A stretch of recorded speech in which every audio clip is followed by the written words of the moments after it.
contact with Stacy Compton. See, he turns Stacy around.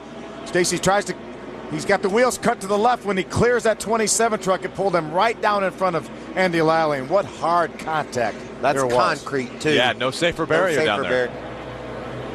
Watch this now. You see that the wheels are turned, and Andy's coming along there. He thinks he's completely clear, but look at it break the inside wall there. Broke the concrete on the wall.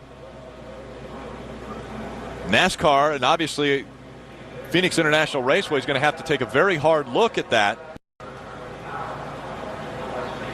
It shows you how hard to hit. How about Kyle Busch coming back from a pit road speeding penalty? He and Carl Edwards side by side, but a lot of traffic in front of him. Oh, trouble here. Around goes the 55 and a bunch of other cars.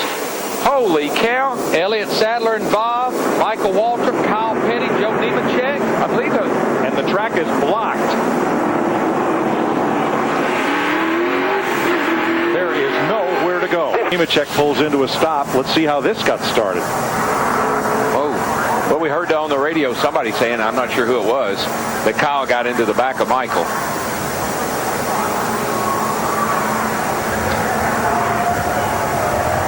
Again. Oh, trouble off of 4. Dale Earnhardt Jr. involved. Couple of cars.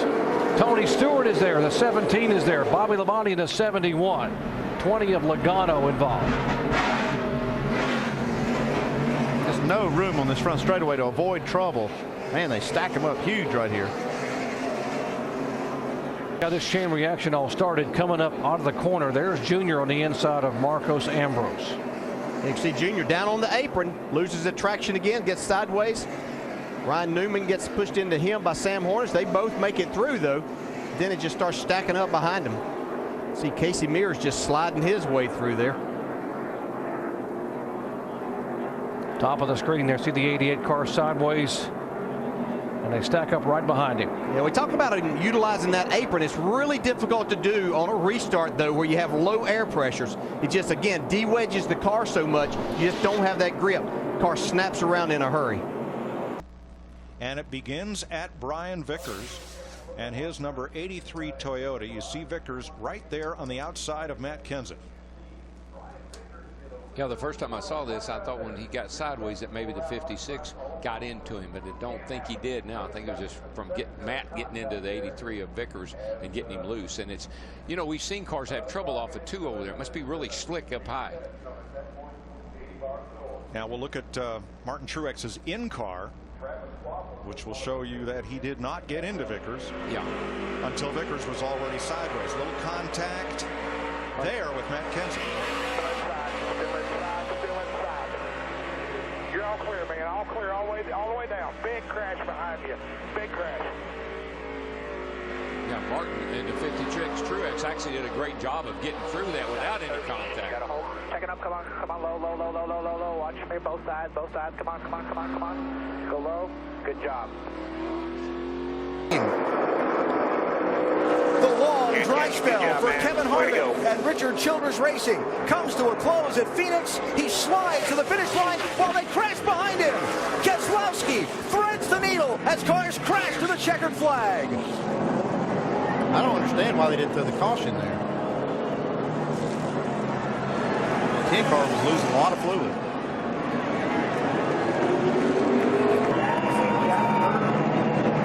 Yeah, he just got in the left rear. Danica, she just goes up and crashes pretty hard. She tries the caution, didn't come out here.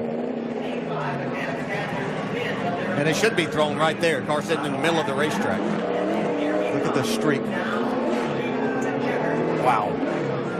Brad Keselowski, very, very fortunate that he got back there without more damage and, wow, some hard hits right here. Look at the lick Danica. Took right there. What a mess. Oh, we got a crash in turn. Boston is here. No caution. Caution will be out, though. Hold the brake. You okay? Dillon went around, collected Ryan Sieg.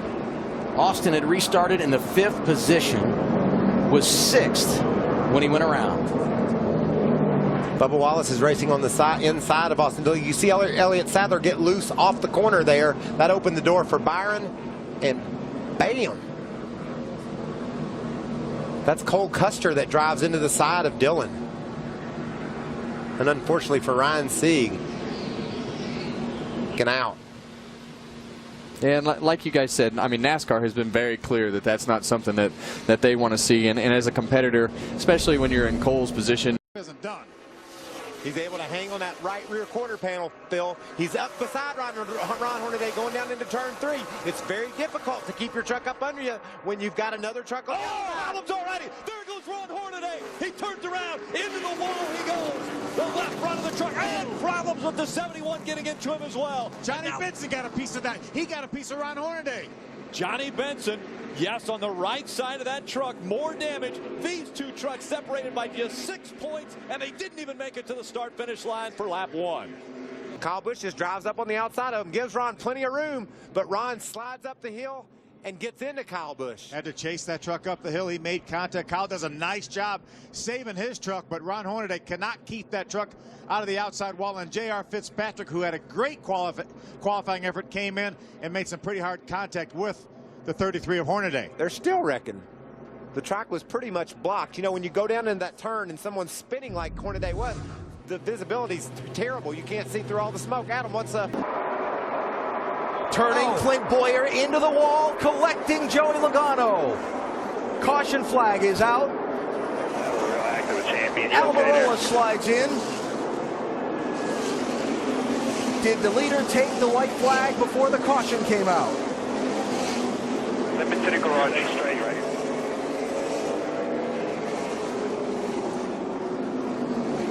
Fire's gone, fire's gone. As Brad Keselowski, the championship leader, right in front of him, finds enough room to get by.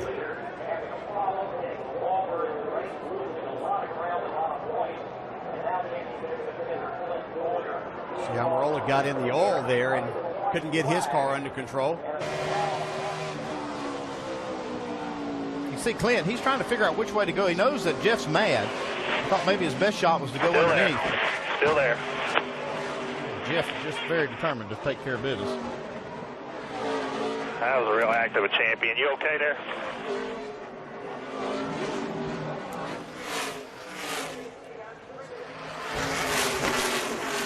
Big crash. Menard is involved. It looks also like the 61 of Jason Bowles, who is making his debut in the series, is involved.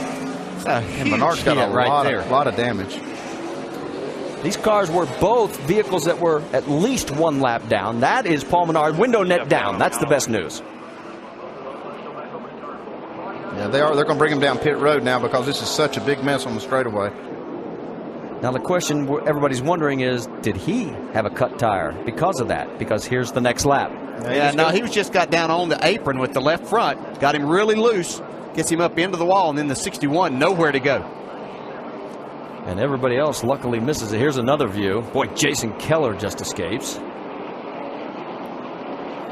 You see here, hits the wall, and the 61 hits him just at the same time. And you see the 24 car also getting involved. Yeah, Eric McClure also, and did not see that at the very instant that it happened, but you can see the damage that he had on his car. Into the back of Riggs. 0-1 able to get through, and then there's the contact with the 84, the 70, 38, 77 up against the wall. 7. It's almost like their cars were driving similar. Obviously, both of them had the same problems. You can see it right here. Just dead in the middle of turn 4, the car just goes straight. That's probably what caused her to come. Let's see what happens here with her. You hear it? Bam. That first Get low if you can. Low if you can. Pack's coming outside of you. You're good right there. You're all set. Well, the first big noise was the tire, and the second was the barrier. Happened to Jimmy Johnson here last fall. Probably cost him a championship. David Reagan was the innocent victim. Reagan was racing Danica for 26th. Down pit road here at the Bashas' Supermarket 200. It is Kyle Busch again on the high side. And just what you had talked about in our pre-race, Rusty, a huge 4 5, 6, 7 car pileup right on the front straightaway. And you said it at the beginning of the broadcast, this happens more times than we care to think about. It's not the leader. Kyle Busch is the leader. You see Kyle actually stumbles quite a bit in the 22 car, gets the lead across the line, which is really not, he's not supposed to do, but that stacks the whole field up behind him. Yeah, it looks like Kyle got out of the throttle a little bit right there, and it just let them all to start piling up behind him. It's not that it's Kyle's fault. He saw the car on the inside take off. Let's take it back. Listen back in the back here. Oh, look at everybody getting jacked up. Oh, my goodness. Look at that. 11 slowed down. The 10, Casey Mears hit him. Boucher hit him. 16. Look at Tony Raines sneak on through. What a great move by Tony to keep his car out of the mess. 4. They're together. Oh, they're together. And there goes Sauter. Oh, man. Huge implications. It looks like Eric Jones may be able to survive that contact. Not that 88 truck. Man, no way. Oh, into the wall hard, the 6 of Darrell Wallace Jr. And they pile up behind him.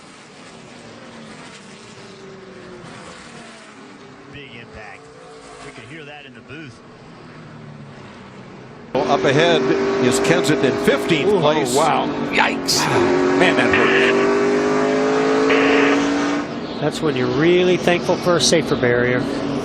You just don't know how that feels. If you've never been in a car that hits a wall like it, you just can't imagine what it feels like. It's like getting hit in the gut with a baseball bat.